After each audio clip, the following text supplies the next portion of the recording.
यह video basically assistant professor exam और REET exam के लिए अभी मैं बना रहा हूँ। हालांकि हर एग्ज़ाम के लिए महत्वपूर्ण है ये, जो भी आगे जब भी कोई एग्ज़ाम होगी, चाहे पटवार का हो, चाहे ग्राम सेवक का हो, चाहे आरएएस का हो, कोई भी एग्ज़ाम होता है उस हर एग्ज़ाम के लिए ये वीडियो उतना ही महत्वपूर्ण है जितना कि इन दोनों एग्ज़ाम के लिए। इन दोनों एग्ज़ाम का नाम इसलिए ले रहा हूँ कि हाल फिलहाल ये दो एग्ज़ाम ही पास में है, इसलिए कह रहा हूँ कि इन दोनों एग्ज़ाम के लिए काफ़ी महत्वपूर्ण है। ठीक है, तो मैं बात करूँगा अभी कि एग्ज़ाम जो आपका है अभी, इस एग्ज़ाम के दौरान आपकी क्या रणनीति रहनी चाहिए, एग्ज़ाम हॉल की आपकी रणनीति क्या होनी चाहिए, इसके ऊपर आज का वीडियो केंद्रित है। ठीक है, और मुझे पूरा विश्वास है कि ये चीज़ें आपके लिए फ़ायदेमंद सिद्ध होगी। कुछ बिंदु जो आपको ध्यान रखने हैं। सबसे पहली बात, आप जब भी आपकी परीक्षा है कम से कम एक दिन पहले चले जाएं। ठीक है, जैसे मान लो आपका 26 को एग्ज़ाम है तो आप 25 तारीख को वहाँ पे पहुँच जाए। पहली चीज़, अगर आपका 22 को एग्ज़ाम है तो आप 21 तारीख को ही वहाँ पहुँच जाए। एक दिन पहले जाने से क्या होता है, वहाँ पे आप सेट हो जाते हो। ठीक है, वहाँ जाते ही आप सबसे पहला काम ये करो, किसी होटल या रेस्टोरेंट में या किसी सराय में आप रहो तो सबसे बढ़िया यही होता है, किसी संबंधी के यहाँ रहने की बजाय। क्योंकि संबंधी की यहाँ अगर अपन रहते हैं तो निश्चित रूप से डिस्टर्ब होता है। बहुत सारे लोग पूछते हैं कि किसकी तैयारी कर रहे हो, किसका एग्ज़ाम है, एग्ज़ाम कैसा हुआ, फालतू का प्रेशर क्रिएट करते हैं। तो कोशिश यही करो कि आप यहाँ तो होटल में रहो या किसी रेस्टोरेंट सरा में रहो, किसी भी तरह से ऐसी कोई व्यवस्था कर लो। ठीक है, उसके बाद में जिस दिन एक दिन पहले चूँकि आप जाते हो तो प्रयास यही करना चाहिए कि उसी शाम आप अपना सेंटर देख के आ जाओ, ताकि आप अंदर से आश्वस्त हो जाओगे कि मेरा सेंटर मेरे देखा हुआ है। नहीं तो पूरी रात दिमाग में चलता रहेगा, पता नहीं सेंटर कितना दूर है, कहाँ पे है, वही है कि नहीं है। तो सबसे पहला काम ये करना कि जिस दिन आप एक दिन पहले जाते हो तो एक बार वापस प्रवेश पत्र डाउनलोड करना। वापस प्रवेश पत्र इसलिए डाउनलोड करने का कह रहा हूँ कि आप जो है कई बार प्रवेश पत्र में कोई चेंजेस हो जाते हैं, सेंटर बदल जाते हैं। हालांकि सूचना मिलती है माध्यमिक शिक्षा बोर्ड के द्वारा और एजेंसी के द्वारा, लेकिन सूचना कई बार जल्दबाजी में, भागदौड़ में हम उस सूचना को देख नहीं पाते। तो प्रयास ये करो कि वापस प्रवेश पत्र डाउनलोड करना परीक्षा से एक दिन पहले। ठीक है, और वापस प्रवेश पत्र डाउनलोड करके देख लेना कि आपके प्रवेश पत्र में कोई करेक्शन तो नहीं हुआ है।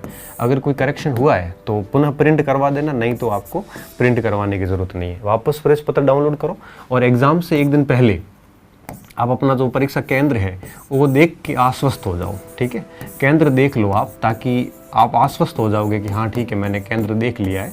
शाम को जैसे ही मार्केट में घूमने निकलते हो तो आराम से उस सेंटर को देख लो। वैसे भी आपकी पढ़ाई जो है वो बंद हो जानी चाहिए परीक्षा से एक दिन पहले वाली जो शाम है। जैसे 26 को एग्ज़ाम है तो 25 की शाम को खाना वाना खाने के बाद में आपका पढ़ाई बंद हो जानी चाहिए। ठीक है, आपका जो अध्ययन है, ये अध्ययन आपकी पूर्व संध्या पर बंद हो जाना चाहिए। ठीक है, जो परीक्षा की पूर्व संध्या होगी उस पर बंद कर देना चाहिए। उसके बाद आपको किसी भी प्रकार की किताब नहीं देखनी है, क्योंकि आपका जो चयन है वो इस पूर्व संध्या 2 घंटे और पढ़ने से नहीं होगा। आपके चयन की जो संभावना है वो तैयार हुई है परीक्षा के पहले जो 4 महीने आपने पढ़ाई की है उसकी बेस पे। ठीक है, तो अध्ययन आपका जो है ये पूर्व संध्या पर बंद कर देना चाहिए, सबसे बेस्ट होता है। और उसी पूर्व संध्या को आप अपना प्रवेश पत्र भी नया डाउनलोड कर लो और केंद्र भी देख के आ जाओ, ये सबसे बेस्ट होता है। अभी आरबीएससी की मैं पॉइंट और लेना चाहूँगा, राजस्थान माध्यमिक शिक्षा बोर्ड।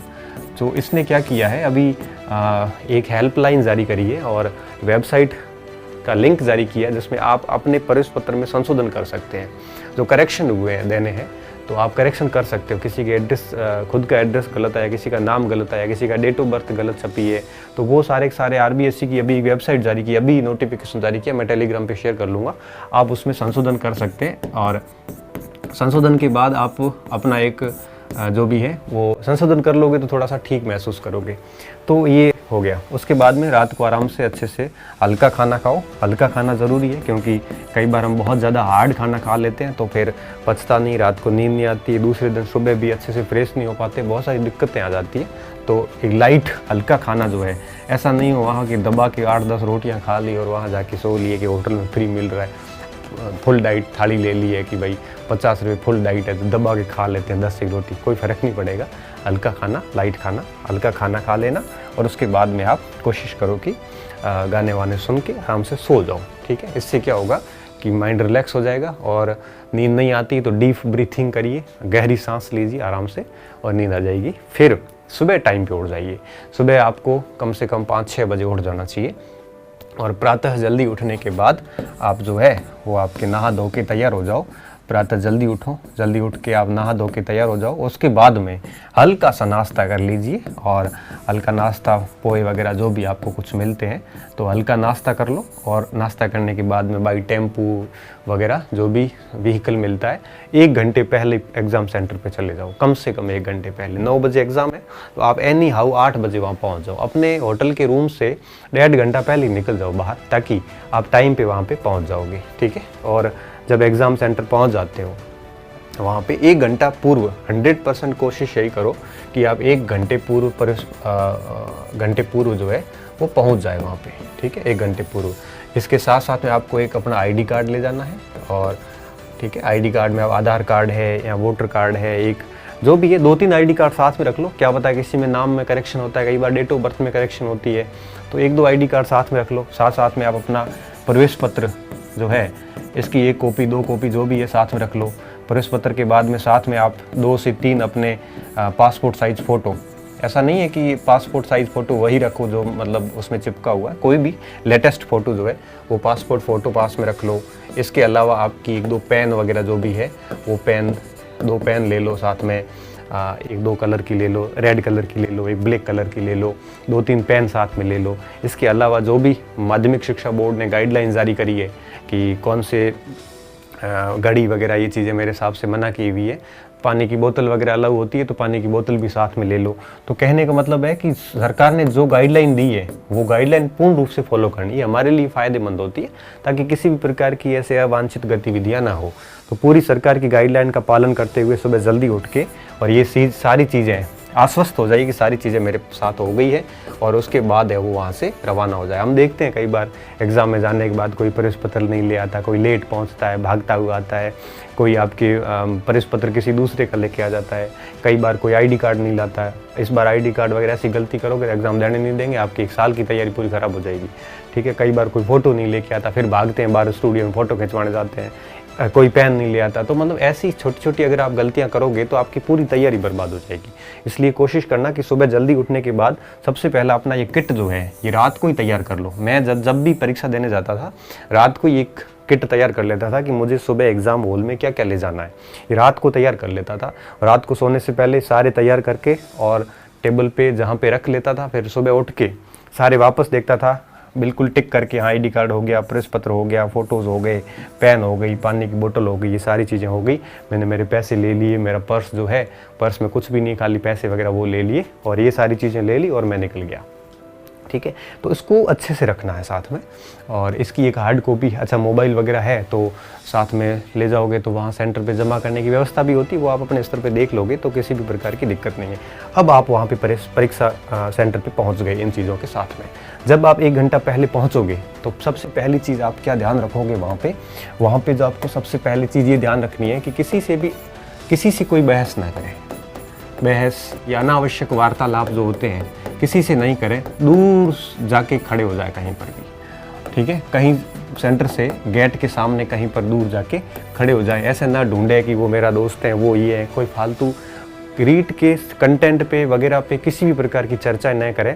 आप एकांत में जाके बैठ जाएं, अपने माता पिता को याद करें, अपने परिवार को याद करें, अपनी तैयारी को याद करें, किसी से कोई फालतू उलूल जुलूल फालतू चीज़ों पे ना फंसे। अब बस वार्तालाप ना करें। फिर जैसी गेट में एंट्री होती है उस समय अपने उस जो भी किट था आपके पास वो लेके गेट के अंदर एंटर कर जाए और उसके बाद में अच्छे से देख लें कि आपका रोल नंबर किस रूम में आया हुआ है। वो रूम नंबर देखने के बाद में सीधे आपको वहाँ हेल्पलाइन वाले होते हैं, बता देते हैं किस रूम में आपका सेंटर है। फिर आप है वो अपने कमरे में पहुँच जाए, अपने कक्ष में पहुँच जाए, ठीक है। अब आप कक्ष में पहुँच गए। कक्ष में पहुँचने के बाद अब जैसे ही आप कक्ष में पहुँचोगे, जैसे कक्ष में गए तो कक्ष में जाने के बाद में आपके पास में क्या होता है, बहुत सारे स्टूडेंट होंगे, तो किसी से न उलझे, ठीक है। कक्ष में पहुंचने के बाद में सबसे पहले आश्वस्त कर लें सारी चीज़ें आ गई, अपने जेब वगैरह एक बार देख लें, कोई ऐसी कोई चिट वगैरह तो अंदर नहीं आई है, वो सारी चीज़ें हो तो पहले ही उसको क्लियर करके और फिर कक्ष में अपने एप्रोप्रिएट जो आपकी टेबल है, बाहर रूम पे चार्ट लगा हुआ होता है, चार्ट को देख के अपनी टेबल जो है उस टेबल के ऊपर जाके बैठ जाए, पूरा आश्वस्त हो जाए कि मेरी ही टेबल है। क्योंकि बाद में वापस उठाया जाएगा। अगर आप गलत टेबल पे बैठोगे आप मेंटली डिस्टर्ब हो जाओगे, और डिस्टर्ब होते ही आपका पूरा पेपर ख़राब हो जाएगा। इससे बेहतर ये होता है कि बिल्कुल टेबल देख लें, टेबल पर मतलब अपनी जो मेज़ है, अपनी मेज़ पर स्टूल पर, जो आपका स्टूल है पर बैठ जाए। ठीक है, ये सारी चीज़ें कर लें। अब स्टूल पर बैठने के बाद में फिर क्या होता है, उस समय हम बहुत सारे स्टूडेंट वगैरह होते हैं, नए टीचर्स भी होते हैं, तो उस समय सिर्फ एक ही चीज़ करें। पेपर जब मिलेगा आपको, आधा घंटा टाइम मिल जाएगा, तो उस समय किसी से कोई वार्ता नहीं करें, और स्पेशली किसी से कोई वार्ता नहीं करें। ऐसे अपन क्या करते हैं, ऐसे ओळखंड निकालने का प्रयास करते हैं। ओळखंड मतलब पहचान करने की कोशिश करते हैं, पीछे वाला कौन बैठा है, आगे कौन बैठा है, कोई मतलब नहीं होता। आपकी तैयारी अच्छी है, फालतू किसी से कोई ऐसे पहचान ना करें, किसी से कोई पहचान स्थापित ना करें, और न ही आप विक्षक से उलझें। विक्षक से कभी उलझना नहीं है, विक्षक से उलझे नहीं, ठीक है, उलझे नहीं। हाँ, अगर विक्षक कोई नकल कराता है और आपको ये ठीक नहीं लग रहा तो दब ठोक सकते हो कि आप अपना काम कीजिए। क्या अगर मैं शिकायत कर दूंगा ना CS को, नौकरी चली जाएगी। और विक्षक बहुत डरपोक होगा, क्यों? क्योंकि टीचर है वो, और टीचर है, नौकरी चली जाती है। आप अगर ऐसा आपके रूम में ऐसा कुछ हो रहा है तो दब ठोकिए आप उसको, बिल्कुल आप कड़े शब्दों का इस्तेमाल करते हुए। मैं कहता हूँ कि अगर स्टूडेंट जागरूक हो जाए ना तो कोई विक्षक नकल नहीं करवा सकता। तो अगर विक्षक ऐसी कोशिश करता है तो आप निश्चित रूप से बीच में दब ठोक सकते हो। विक्षक आपस में बातें करते, ये भी समस्या रहती है, तो आप उनको भी कह सकते हो कि कोई आवाज़, मेरे को दोबारा आवाज़ आई तो मैं CS को शिकायत करूँगा। अगर आप विक्षक को इतना कह दोगे तो विक्षक नहीं करेंगे, मुझे पता है। उस समय कर सकते हो, लेकिन पेपर शुरू होने से पहले आप विक्षक से फालतू का हमें कोई उलझना नहीं है। अगर बात अधिकारों पे आएगी तो हमें जो है वो बात रखनी है, लेकिन फालतू किसी भी प्रकार का विक्षक से कोई वो नहीं करना है। फिर क्या होगा, फिर हमें पेपर और OMR शीट दिया जाएगा। पेपर और OMR शीट जैसी मिलेगी तो हमें सबसे पहले अपनी OMR शीट को बहुत ही सावचेती से, सावधानी से भरना है, ठीक है। OMR शीट को भरने से पहले इसके जो इंस्ट्रक्शन है, जितने भी निर्देश दिए हुए हैं, वो सारे निर्देश अच्छे से पढ़ने हैं, ठीक है। निर्देश पढ़ने के बाद फिर OMR शीट को भरना है, ठीक है। सीधी OMR शीट को नहीं भरना, OMR शीट को पहले निर्देश को पढ़ो। निर्देश में लिखा हुआ होगा इस पेन का यूज़ करें, ये कॉलम भरें, ये चीज़ भरें। तो निर्देश पढ़ने के बाद में अच्छे से OMR शीट को भर दो। OMR शीट की जो भी एंट्री है, नाम, रोल नंबर, पेपर की सीरीज वगैरह सारी एंट्री भरना। परीक्षाओं के बाद कई बार मेरे पास बच्चों के मैसेज आते, सर मैंने रोल नंबर गलत भर दिए, मैंने सर सीरीज़ गलत भर दी, मैंने सर नाम गलत भर दिया, मैंने सर बबल गलत कर दिया, मतलब वो काला गोला जो अपन कहते हैं वो मैंने गलत भर दिया। तो इससे क्या होता है, मेंटली डिस्टर्बेंस होता है और बहुत दिक्कतें आती बाद में, कई बार रिजल्ट भी रुक जाते हैं। तो कम से कम OMR शीट के सारे निर्देश एक एक चीज़ पढ़ें। एक एक चीज़ पढ़ने के बाद में सारी एंट्रीज देखें, कौन कौन सी एंट्रीज हैं, अच्छे से कर लें। अच्छा, कुछ समझ में नहीं आता है तो विक्षक से पूछ लें, ठीक है। विक्षक से पूछ लें कि मुझे इसमें क्या भरना है, ठीक है। ऐसे विक्षक से आप पूछ लें, और पूछने के बाद में उस एंट्री को भर लें अच्छे से। अब OMR शीट भर ली, अब आपके पास में पेपर आ गया। यहाँ पे थोड़ा स्ट्रेस बढ़ सकता है, स्ट्रेस लेवल थोड़ा हाई हो सकता है। उस समय आप डीप ब्रीथिंग कर सकते हो, जैसे इस प्रकार से लंबी सांस ले सकते हो, और 2-4 बार सांस लेने से स्ट्रेस रिलीज हो जाता है। मेरे साथ जब भी ऐसा होता था, पेपर आने से पहले 10 मिनट पहले थोड़ा सा एक एक्साइटमेंट, एक डर रहता है, तो आप ऐसे 5 से 7 बार ऐसे डीप ब्रीथिंग करोगे तो निश्चित रूप से आपका स्ट्रेस रिलीज हो जाएगा। अब आपके पास पेपर आ गया। अब पेपर आने के बाद में आपको क्या करना है कि सबसे पहले पेपर को खोलना है, और पेपर खोलने के बाद उसके बाद में जो भी विक्षक आएगी, एंट्री करेंगे विक्षक, सारी जो भी एंट्री होती है वो सारी एंट्री अपनी करेगा। वो एंट्री आराम से देख के करना, जल्दबाजी नहीं करनी, हमारे पास खूब टाइम होता है। अब क्या करना है, पेपर खोल लिया और अब इसका सॉल्यूशन शुरू। अब देखिए, मैं बहुत इंटरेस्टिंग बात करने जा रहा हूँ। जैसे मान लो 9 बजे पेपर शुरू हुआ, तो विद्यार्थियों स्टार्टिंग के जो 10 मिनट होते हैं, ये 10 मिनट क्या होता है, दरअसल हमारा जो दिमाग है ये परीक्षा की गति में नहीं होता है। तो स्टार्टिंग के 10 मिनट तक किसी भी प्रकार का कोई घेरा या प्रश्न का उत्तर ना लगाए। स्टार्टिंग के 10 मिनट तक स्टार्टिंग के 5-7 प्रश्न को अच्छे से पढ़ने का प्रयास करें। फालतू माथापुड़ी ना करें कि बस फटाफट पहला प्रश्न लगाए, गोला भरना, ऐसा नहीं करना है। 5-7 मिनट तक आपको 1 से लेकर 10-15 सवाल तक जाना है। अब 1 से लेकर 10-15 सवाल तक जब आप जाओगे तो निश्चित रूप से फिर क्या होगा, फिर आप जैसे 10-15 सवाल तक जाओगे तब आपका जो दिमाग है वो उसकी गति में आ जाएगा। जाएगा, पेपर की गति में आ जाएगा। पेपर की गति में आने के बाद आप सारे बाहरी फैक्टर भूल जाओगे। दुनिया क्या सोचती है, माँ बाप क्या सोचते हैं, दोस्त क्या सोचेंगे, मैंने कितनी तैयारी की, गलत होगा कि सिलेक्शन होगा कि नहीं होगा, ये जितने भी बाहर के स्ट्रेस आज आपके दिमाग में है, ये सारे एग्जाम शुरू होने के 10 मिनट बाद में जब आप प्रश्नों को पढ़ना शुरू करोगे तब वो सारी चीज़ें आपके दिमाग से आउट हो जाएगी और आपके दिमाग में सिर्फ और सिर्फ यही चलेगा कि मुझे पेपर करना है। और एक एक प्रश्न के ऊपर आपकी पूरी की पूरी जो एकाग्रता है वो पूरी पेपर के ऊपर केंद्रित हो जाएगी, बाकी सारी चीज़ें खत्म हो जाएगी।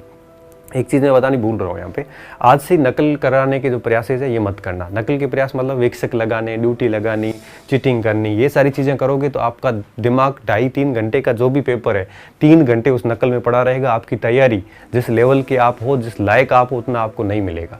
इसलिए उन चीज़ों से आप किसी भी प्रकार का कोई फेवर मत करवाना, किसी भी प्रकार के इन गलत कार्यों में इंडल्ज मत होना। आप अपनी तैयारी पे यकीन रखना और निश्चित रूप से ये काम करना। ये बातें मैं गंभीर स्टूडेंट्स के लिए बोल रहा हूँ।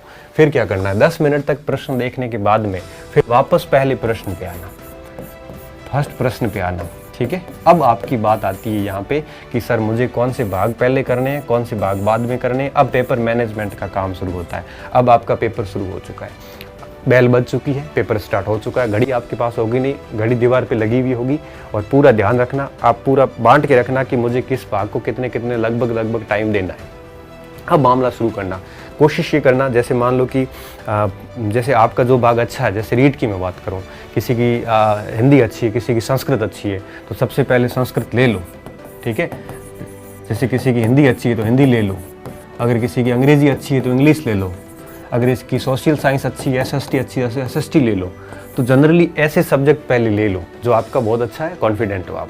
और उसके अंदर क्या करना है, जैसे SST में 50 सवाल है या 60 सवाल है, इसमें 30 सवाल है, इसमें 30 सवाल है, इसमें 30 सवाल है, या जैसे अभी कॉलेज लेक्चर का पेपर होगा तो उसमें जैसे इतिहास के 20 सवाल है, या जो भी कहने का मतलब है, एक कोई भी भाग ले लो आप। और कोशिश यही करो कि पहला ही भाग ले लो सीधा ही।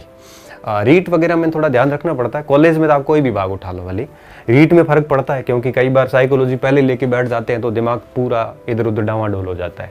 तो रीट वगैरह में कोशिश यही करनी चाहिए, पहले हिंदी, इंग्लिश या सामाजिक, ये भाग सबसे पहले आ जाने चाहिए, ठीक है। अब इस भाग का क्या करना है, इस भाग को आपको पहले सबसे पहले 1 से 30 तक, 1 से 50, 60 तक जो भी प्रश्न है ये सारे है वो अच्छे से लगाने। प्रश्न करना कैसे मैं आपको आगे समझाऊंगा, ये पूरा मेरे पास इसके सॉल्यूशन के तरीके मैं पूरा बताऊंगा करना कैसे है। पहले मैं ये बता रहा हूँ कि इसमें करना क्या है। तो ये भाग जैसे आपने कर लिया, जैसे इसके 30 से सवाल कर लिए, अब आप क्या करो, 30 सवाल होने के जस्ट बाद आपके पास में विकल्प ये रहेगा कि 30 सवालों का वो मार्कशीट में फिल कर दो, ताकि प्रेशर नहीं बढ़ता। कई बार क्या करते हैं बच्चे 140 सवाल कर लेते हैं, गोले भरे नहीं, घंटी लग जाती है, फिर बहुत दबाव आ जाता है, फिर लगता है यार सारे सवाल करने पड़े हैं, भरने पड़े हैं, बहुत स्थितियाँ खराब हो जाती है। तो बेहतर सबसे विकल्प ये होता है कि हर एक पार्ट, जैसे हिंदी कर ली तो हिंदी के आप बबल ब्लैक कर दो, जो गोले हैं ये काले कर दो, इंग्लिश करी उसके बाद उसके वो कर दो, सामाजिक करी उसके बाद कर दो, फिर साइकोलॉजी करो उसके बाद गोले कर दो। तो इससे क्या होता है कि प्रेशर रिलीज होता है कि भाई अब मेरे पास 120 बच्चे हैं, अब मेरे पास 100 बच्चे हैं, फिर अभी मेरे पास 80 बच्चे हैं, अभी मेरे पास 10 बच्चे हैं। मतलब एक ये होता है कि इसमें प्रेशर नहीं रहता। नहीं तो आप सारे अगर गोले नहीं भरोगे, करते जाओगे आगे, तो एक दबाव रहेगा अंदर कि यार सारे करने पड़े। गोले भरते वक्त हमेशा ध्यान रखना कि सबसे बढ़िया तरीका होता है, जैसे ये आगे, अब जैसे मान लो कि ये है, ठीक है। अब सही तरीका कौन सा होता है, ये सब गलत तरीके हैं, सही तरीका ये है। जैसे मान लो कि इस 21वें सवाल का ए उत्तर आपको मिला, तो आप देख लो 21वां सवाल ए मिल रहा है, तो 21वें का ए पेपर पे देखा, 21वें का ए, अब 21वें का ए से इस प्रकार से आप पूरा इसको पूरा अच्छी तरीके से भर दो, ये ठीक है। फिर लगा आपको 22 का बी उत्तर है, 22 का देख लो, उस पर प्रश्न पत्र पे 22 और बी मिल रहा है 22 में ये ऐसे करके सीधे आओ यहाँ पे, ऐसे ये भरना नहीं है, ऐसे 22 पे बी आ जाओ, ठीक है। ये बी पूरा भर दिया। फिर आपको लगा कि आपने 23वां जो सवाल किया है वो 23वें सवाल में आपके जैसे सी उत्तर आ रहा पेपर में, 23वें सवाल पे सीधा सी जाओ और सी भर दो, ऐसे चेक कर लो 23वां सवाल, फिर सीधे यहाँ पे आओ। ऐसा होता, कई बार क्या होता है 23वें का सी 24वें भर देते हैं, ऐसी गलती नहीं करनी है। इसलिए क्या करना है, 23वां सवाल ऐसे हाथ रखना है और सीधा ऐसे ले जाना, हाँ ये सी उत्तर मेरा बैठ रहा है, पेपर में वापस चेक कर लो सी बैठ रहा है। इस प्रकार से गोले भरना ताकि गोला है वो गलती से ऐसा कोई गलती ना हो। जैसे ये 29वां सवाल है, अब 29वें सवाल का आपको सी मिल रहा है, तो 29वां सवाल ऐसे हाथ रखो और आओ सी ए, और ये सी कर दिया यहाँ पे, ये मेरा सी हो गया सही। फिर आओ 30वें में आपको लगता है ए उत्तर है, तो ये ए भर दिया। फिर 31वें में देखा कि डी उत्तर आ रहा, तो 31वें में यहाँ पे ये आ जाओ, ये डी उत्तर हो गया। तो इस हिसाब से उसको आपको क्या करना है ऐसे बबल्स को ब्लैक करना, और पार्ट वार करोगे तो सबसे बढ़िया ऑप्शन होता है। ठीक है, बाकी तो आपके ऊपर, कोई 20-20 सवाल के कर लेता है, मेरे हिसाब से भाग वार करने चाहिए। ठीक है, और कॉलेज लेक्चर में तो आप ऐसे 20-20 सवालों के या 50-50 सवालों के बबल्स को ब्लैक करते हुए आगे बढ़ते जाओ। ये मेरी रणनीति, आप उसमें संशोधन अपने अनुसार भी कर सकते हैं। ठीक है, तो देखिए इस प्रकार से गोले बढ़ने। अब संस्कृत हिंदी ये पहले पार्ट में ले लिया, अब दूसरे पार्ट में आप वो पार्ट लो जो मतलब ये है कि जैसे हिंदी संस्कृत वगैरह ये लैंग्वेज दोनों ले ली। अब लैंग्वेज के बाद में अगर आपने लैंग्वेज पहले ले ली है तो आपका विषय बाद में ले लो, एसएसटी बाद में ले लो, और सबसे लास्ट में कोशिश यही करो मनोविज्ञान है, गणित है, ये पोर्शन होते हैं अंत में लो।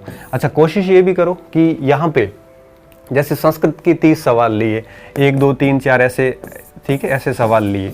अब आपको क्या करना है, पहला सवाल मिलाया और उसमें आप कंफर्म हो गए कि इसका डी उत्तर है, कर लिया, बी में कंफर्म हो गए। तो जब भी एक बार तो आप पेपर पूरा सोल्व कर लो, 30 सवाल सोल्व करने के बाद जब आप वापस आप बबल ब्लैक करते हो अथवा आती पहले से वापस शुरू हो जाओ, तब आपको क्या करना है, एक बार फिर वापस कंफर्म कर लेना, प्रश्न को अच्छे से पढ़ के, हाँ बाकायदा सही बैठ रहा है, तो एक बार यहाँ कंफर्म करना और एक बार उसमें ओएमआर सीट में भरते वक्त कंफर्म करना है, तो दोनों बार कंफर्म हो जाएगा। और इस प्रकार से आप आगे बढ़ते जाओ और 150 तक चले आओ। कोशिश ये करो कि पेपर जो है वो अपने टाइम के 5-7 मिनट पहले हो जाए, ताकि आप बाद में वो कुछ प्रश्न ऐसे विवादित होते हैं तो लाल पेन इसलिए रखी जाती है कि कोई प्रश्न जैसे आपको नहीं आ रहा है, मान लो कि ये प्रश्न है, अब ये प्रश्न आपको बैठ नहीं रहा है, तो रेड पेन से आप गोला कर दो, बाद में जैसे टाइम मिलेगा तब उसके ऊपर ध्यान दे दो। और जो आ रहे हैं वो ब्लैक पेन से टकाटक लगाते जाओ, और जो नहीं आ रहे हैं उसके ऊपर सोचने की आवश्यकता है तो उसके ऊपर कोई और पेन यूज़ कर लो। और आपको लगता है कि जैसे रीट के पेपर है, रीट में तो क्या है कि नेगेटिव मार्किंग का कुछ इश्यू है नहीं, तो उसको तो ऐसा रेड पेन करना ही नहीं, उसको तो सारे प्रश्न करने हैं। और जैसे कॉलेज लेक्चर यहाँ पे नेगेटिव मार्किंग है, नेगेटिव मार्किंग वाले पेपर में लगता है कि चारों विकल्प नहीं आ रहे हैं, तो ऐसे प्रश्न को रेड पेन घुमा दो, अच्छे से पढ़ने के बाद लगता है कि अब इस पे टाइम खराब है, मेरे से होना नहीं है, तो ऐसी स्थिति में उस प्रश्न के समय ना खराब करें। लेकिन अगर रीट के अंदर ऐसी स्थिति आएगी नहीं, क्योंकि 150 ही करने हैं आपको, नेगेटिव मार्किंग तो है नहीं, तो वहाँ पे है वो थोड़ा ध्यान रखना है। तो इस हिसाब से आप पूरा घड़ी के ऊपर पूरा ध्यान रखें। हर 15-20 मिनट बाद में एक बार जो बोर्ड पे घड़ी लगी हुई होगी, अगर नहीं लगी हुई होती है तो शिक्षक से पूछते रहें आप कि सर समय क्या हुआ है। जैसे ही एक भाग हुआ फिर दोबारा पूछ लो, जैसे दोबारा भाग हुआ सर अब समय क्या रहा है। तो इस हिसाब से आप ऐसे टाइम सेट करना कि लास्ट पार्ट को सबसे ज़्यादा टाइम मिले, ताकि आप उसको और अच्छे से कर सको।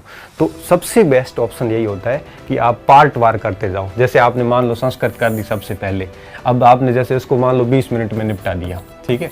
अब उसके बाद आपने हिंदी कर ली, मान लो इसको भी 20 मिनट में निपटा दिया, 40 मिनट हो गए। अब आपने मान लो एसएसटी ले ली और एसएसटी को आपने 40 मिनट में कर लिया, ठीक है, तो 180 मिनट हो गए, नहीं सॉरी 20-40-80 मिनट हो गए, 1 घंटा 20 मिनट चला गया। अब आपके 1 घंटा 10 मिनट और बच गए। अब 1 घंटा जो बचा उसमें आपका अगर मनोविज्ञान का पोर्शन है उसको आप आराम से एक एक प्रश्न को सोच सोच के करते जाओ, तो अब दबाव नहीं रहेगा। दबाव क्यों नहीं रहेगा, आपको लगेगा कि देखो 60 और ये 60 120 का हो गया, अब मेरे को सिर्फ 30% नहीं करने, और पूरी ताकत के साथ करो। नहीं तो क्या होगा, नहीं तो अगर आप ये गोले भी नहीं भरोगे और ये 90 कर ली, फिर दिमाग में रहेगा यार वो करने बाकी पड़े, वो बाकी, फिर आप उलझ जाओगे ऐसे। इसलिए पार्ट किया, गोले भरे, दूसरे पार्ट पे आए उसके गोले भरे, तीसरे पार्ट पे आए उसके गोले भरे, आगे ऐसे बढ़ते जाओ, ठीक है। सबसे बेस्ट ऑप्शन यही होता है, ठीक है। साथ साथ में टाइमिंग का ख्याल रखो कि लास्ट पोर्शन को अच्छा खासा टाइम मिल जाए, ठीक है। जल्दबाजी भी नहीं करनी है और बहुत धीरे भी नहीं करना है। कोई प्रश्न नहीं आ रहा, उलझना नहीं उसके ऊपर, एक प्रश्न पे उलझ के कई बार पीछे के 50% छोड़ देते हैं हम, ऐसे भी नहीं करना है। टीचिंग मेथड वगैरह आती है, इसमें तो बहुत आराम से काम हो जाता है, इसमें इतनी दिक्कत नहीं है। बस थोड़ा सा पेपर मैनेजमेंट रखना कि जैसे आप पहले ही दिमाग में सेट करके जानना कि भाई मुझे पहले हिंदी करना है, बाद में संस्कृत करना है, बाद में सामाजिक करना है, बाद में साइकोलॉजी करना है। कोई पहले साइकोलॉजी करेगा, साइकोलॉजी पहले करना थोड़ा सा नुकसानदायक होता है, वो थोड़ा बाद में करेंगे तो ठीक रहेगा, ठीक है। और इसके अलावा गोले है वो साथ साथ में हर पार्ट के भरते रहो। तो इस प्रकार से आप पूरे 2.5-3 घंटे का काम करोगे तो निश्चित रूप से कोई दिक्कत नहीं आएगी। क्रॉस वेरीफाई करके ही आप बबल करना। जैसे मान लो कि ये चौथा सवाल है, इसका डी उत्तर है, तो आप देख लो चौथे ओएमआर सीट में, जैसे ये अपने पास ओएमआर सीट है, जैसे 26वां सवाल है सी उत्तर मिल रहा है आपको, तो ये 26वां सवाल आ गया, उसमें सी उत्तर है, ठीक है। तो सीधा यहाँ पे आ जाओ और इसको आप है वो पूरा ब्लैक कर दो, ठीक है। तो इस प्रकार से अब आप आश्वस्त हो गए कि मेरा ये ठीक हो गया है। अब ये हो गया, तो अब ये बात हो गई। ये घोड़े कैसे भरने थे, कैसे किस प्रकार करना था, ये मैंने आपको बता दिया। इसमें काफ़ी चीज़ें ठीक हो जाती है। ये जितनी भी चीज़ें, ये पूरी एंट्री अच्छे से भर दो, रोल नंबर भर दो, आईडी जो भी है आपका वो भर दो, बैच कोड, मतलब ऐसी नहीं होगी मार्कशीट, ये चीज़ें ऐसी होगी, ये शायद अलग ही होगा। तो इस प्रकार से काम कर लो। अब मैं यहाँ पे आता हूँ, आपको सवाल का उत्तर निकालना कैसे है, ठीक है। सवाल का उत्तर कैसे निकालना है, ये सारी चीज़ें भी हमारे लिए बहुत इंपॉर्टेंट है। सबसे पहला काम क्या करना विद्यार्थियों, सबसे पहले सवाल को अच्छे से पढ़ना है। जैसे मान लो कोई कथन कारण का सवाल आ गया, ठीक है, तो कथन और कारण में आपको बहुत ही स्ट्रिक्ट रहना है, कथन और कारण दोनों में। जैसे कि पहले पढ़ो, अब पेन बहुत यूज़ करो उसमें, कि पृथ्वी से हमें चंद्रमा का केवल एक ही भाग दिखाई पड़ता है, नहीं है नहीं लिखा है, लिखा है, ठीक है, एक ही भाग दिखाई देता है। अब कारण क्या है इसका, अब इसका कारण पढ़िए कि चंद्रमा पृथ्वी का एक चक्कर लगभग 27 दिनों में पूरा करता है और लगभग इतने ही समय में वह अपने अक्ष पर एक चक्कर भी पूरा करता है। अगर दोनों भाषाओं में पेपर है विद्यार्थियों, अगर दोनों भाषाओं में पेपर है तो प्रयास ये करो कि आप हिंदी और इंग्लिश दोनों में पढ़ो। अगर आप दोनों में पढ़ोगे तो कई बार क्या होता है कि चीज़ हिंदी में हमें, कई बार हम पढ़ने में गलती करते हैं, कई बार हमारी नज़रें वहाँ से चूक जाती है। लेकिन जब दोनों भाषाओं में पढ़ेंगे तो क्या होता है कि नज़रें अगर हिंदी में चूकी है तो इंग्लिश में पकड़ लेती है, इंग्लिश में चूकी तो हिंदी में पकड़ लेती है। तो कोशिश ये करो दोनों भाषाओं में प्रश्न पढ़ लो। फिर क्या होगा, दोनों भाषाओं में प्रश्न पढ़ने के बाद में जब आपने इसको पढ़ लिया, हाँ ठीक है भाई, आपको पता है एक भाग इसलिए दिखता है कि उसकी गति और उसकी घूर्णन गति दोनों की बराबर है, इसलिए हो रहा है, बिल्कुल कथन भी सही है कारण भी सही है। तो इसका उत्तर क्या हो जाएगा, 1 और 2 दोनों सही और 2 सही व्याख्या कर रहा है 1 की, बस हो गया। अब 2 उत्तर आ गया, अब 1 में 2 उत्तर आ रहा है। अब आप सीधा होमवर्क शीट पे आओ, जैसे 25 पूरे कर लिए, अब ये 1 में 2 मतलब आप सीधे आओ, 1 में बी उत्तर है, ये कर लिया, बस निश्चिंत हो गए। अब मैं एक और प्रश्न लेता हूँ। जैसे ये ऐसा सवाल आ गया, सुमेलित करो। अब सुमेलित कैसे करना है, सबसे पहले आप ये ध्यान रखो इसमें से आपको कौन सा आ रहा है। अभी ऑप्शन मत देखो, अब ये देखो इसमें आपको कौन सा आ रहा है। अब आपको पता है कि काजीरंगा जो है एक सींग के गैंडे के लिए प्रसिद्ध है, तो बी का हो गया 3, ठीक है, बी का 3 हो गया बस। अब बाकी मुझे कुछ भी नहीं पता, बी का 3 है मतलब आप ये सबको, बी का 1 है ये गलत हो गया, बी का 4 ये गलत हो गया, ये बी का 1 ये गलत हो गया। मतलब आपको एलिमिनेट करने ऑप्शन, इससे कॉन्फिडेंस बढ़ता है। आपको चाहे डायरेक्ट उत्तर आ रहा है फिर भी आप एलिमिनेट करो, इसमें आप अब 100% कॉन्फिडेंट हो गए। अब इसका उत्तर डेफिनेटली बी ही है। देखो मैंने कुछ भी नहीं देखा, खाली एक काजीरंगा को मिलाया। अब काजीरंगा को मिलाने के बाद आपका उत्तर जो है वो निकल गया, फिर कोई दिक्कत नहीं। फिर आप बाकी वाले चेक करते हो तो ठीक है, नहीं भी करोगे ना तो भी अब इसमें कोई इश्यू नहीं आएगा। तो कहने का मतलब ये है कि हम जो है इसको आराम से, जैसे बायो रिजर्व कौन सा है, फिर आप सी का 4 है और कंफर्म कर सकते हो, हाँ भाई सी का 4 भी आ रहा है और बी का 3 आ रहा है, कोई दिक्कत नहीं है। फिर अब आपका जैसे 3 का, ऐसे करते करते आपने 30 सवाल कर लिए, फिर 30 को आप उधर होमवर्क शीट पे ले जाके भर दो। तो ऐसे जब प्रश्न आते हैं तो आपको क्या करना है, चारों विकल्प गलत करने हैं। इसमें भी आप कर सकते हो, जैसे पृथ्वी एक ही भाग दिखाई पड़ता है, बात सही है, कथन 1 सही है, कथन 1 सही है, दोनों सही। अब ये तो हो नहीं सकता क्योंकि इसने कथन 1 को ही गलत कर दिया है, ठीक है। तो इस हिसाब से अपने को क्या करना है, एक तीसरा सवाल एक और भी है, इसका एक और सवाल भी है, ठीक है, जैसे ये हड़प्पा का सवाल है।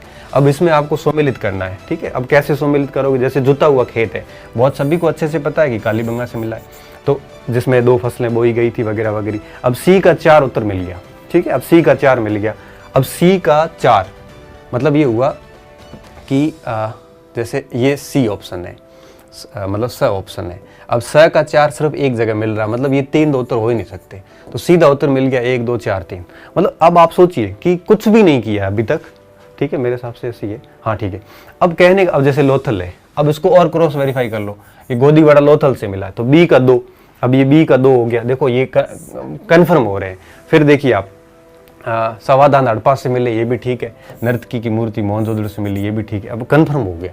तो कहने का मतलब क्या है, आपको सबसे पहले एलिमिनेट करने हैं।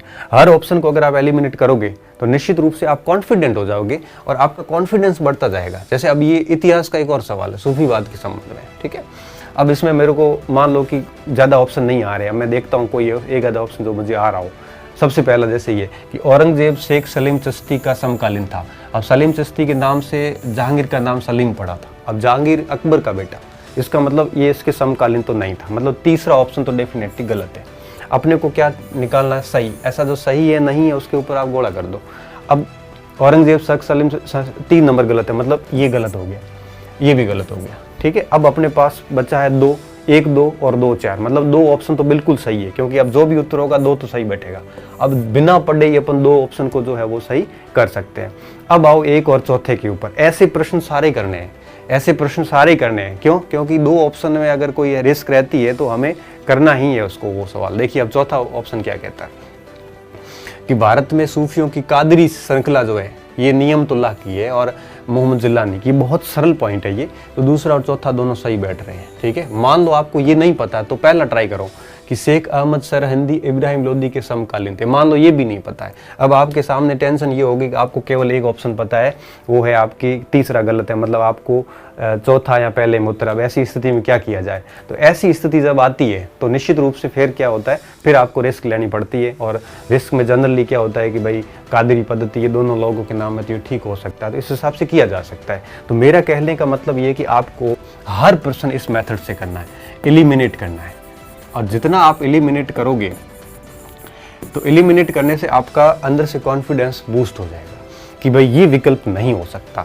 और 3 विकल्प गलत करते ही चौथा विकल्प अपने आप उसका उत्तर बन जाता है। तो इस तरह परीक्षा में हर एक चीज़ को अच्छे से ध्यान रखना है और ये सारे घेरे कर देने हैं।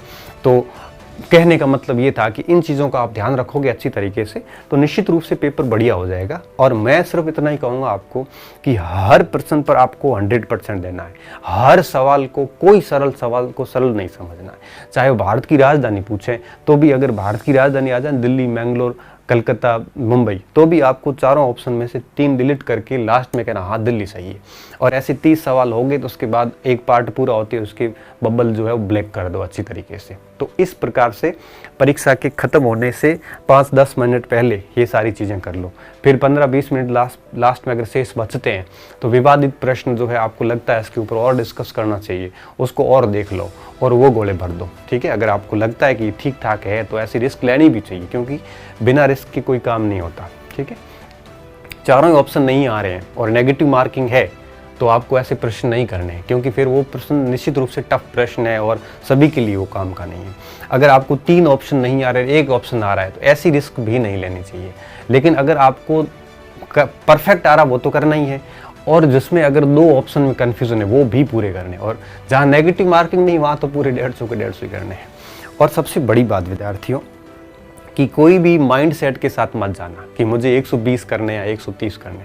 आपके दिमाग में सिर्फ एक ही चीज़ रखनी है कि मुझे हर प्रश्न को एलिमिनेट मेथड के तहत, हर विकल्प को अच्छी तरह से जांचते हुए, हर प्रश्न को दोनों भाषाओं में पढ़ते हुए, हर प्रश्न की बारीकी समझते हुए कि प्रश्न पूछ क्या रहा है। और उस प्रकार जब सबसे पहले प्रश्न की बारीकी समझोगे, विद्यार्थियों मैं क्या करता था, मैं सबसे पहले जब ऐसे फैक्चुअल सवाल आते थे तो फैक्चुअल सवाल में मैं हमेशा क्या करता था, जैसे मान लो ये सवाल आ गया, मैं हमेशा क्या करता था, जैसे ये ऑप्शन के ऊपर ऐसे पेज रख लेता था। पेज रखने के बाद आता जैसे चंद्र ग्रहण कब होता है, तो मैं इस प्रकार से बना देता था कि भाई ये पृथ्वी है, ठीक है, ये सूर्य है, ठीक है, और बीच में मान लो ये चंद्रमा है। अब ऐसे कर लेता था, पहले बना लेता था, उसके बाद में देखता था कि भाई इसका उत्तर क्या बैठेगा, ठीक है। उपयुक्त शब्द तो हो नहीं सकता, सीधी सी बात है। फिर एक ऑप्शन आते सारे उत्तर निकल जाते हैं। तो हमेशा अगर ऐसा मॉडल है तो ऑप्शन देखे बिना पहले प्रयास करो उत्तर निकालने। अगर उत्तर आ रहा तो कर दो, ऑप्शन से याद नहीं आ रहा है बिना ऑप्शन देखे तो ऑप्शन देखिए, ऑप्शन देखने के बाद उसको एलिमिनेट करके करिए। तो इस प्रकार से अगर आप आगे चलोगे तो निश्चित रूप से किसी भी प्रकार की दिक्कत नहीं होगी। ये कुछ तरीके मैंने बताए आपको। और सबसे लास्ट 13वां तरीका कि प्रश्न को 2 से 3 बार पढ़ना है कम से कम, ये पढ़ना है। और उसमें अगर नहीं है, सत्य, असत्य, ठीक है, इनकी ऐसे शब्दों के ऊपर नीचे ऐसे अंडरलाइन करोगे, ठीक है। पहली चीज तो ये कर लो। उसके बाद क्या करना है, अब जैसे मान लो निम्नलिखित में से कौन सा कथन असत्य है, मतलब उसमें 3 सत्य कथन पहचानिए आप और एलिमिनेट कर लीजिए। अगर पूछा है निम्नलिखित में से कौन सा कथन सत्य है, तो उसमें आपको क्या करना है, उसमें आपको 3 असत्य कथन निकालने हैं, ठीक है, 3 असत्य कथन निकालने हैं। तो इस प्रकार से आपको करना है। मान लो आता निम्नलिखित में से कौन सा ये नहीं है, तो आपको करना है कि कौन से है पहले। तो इस हिसाब से आपको कम से कम 2 से 3 बार पढ़ना है। कोशिश ये करो कि दोनों भाषाओं में पढ़ो। अगर दोनों भाषाओं में पेपर आता है तो दोनों भाषाओं में पढ़ो, और 2 से 3 बार पढ़ने के बाद फिर विकल्प पे आओ। और विकल्प पे आने के बाद में फिर विकल्प को क्या करना है, आपको 3 विकल्प को एलिमिनेट करना है, तब चौथा विकल्प अपने आप शेष बच जाएगा। अगर आपको लग रहा है कि मैं एक भी एलिमिनेट नहीं कर पा रहा हूँ, तो अगर नेगेटिव मार्किंग है तो आपको सवाल करना ही नहीं है।